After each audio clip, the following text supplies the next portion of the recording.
เอ๊ะกูไปกินนี่ยังมาทำไมมึงไม่บอกกูก็มึงอะไรไปโทรหามึงติดต่อมึงไม่อยู่มึงแล้วเอาโทรศัพท์มาช่วยมาดูดิ มึงดูดิกูไม่มีโทรศัพท์กูลืมมันมาจากบ้าน กูก็เลยลงมาจากบ้านแล้วมึงไง กูมีแค่แหวนดูนี่เจอเลยเอ๊ะดาว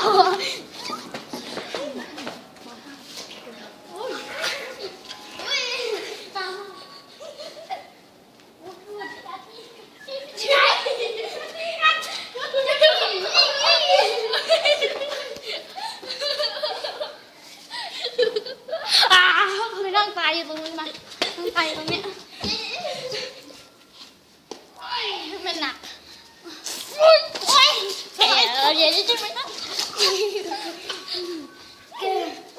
ฉันจะไปกินเคฟซีฉันไม่บอกแกเลย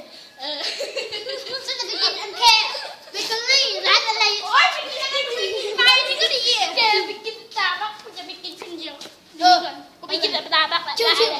ไอ้เลยมายืนแล้วก็มาขอบคุณเฮ้ยมายืนแล้วก็มาขอบคุณแล้วก็มาขอบคุณเดี๋ยวกูยืนแบบนี้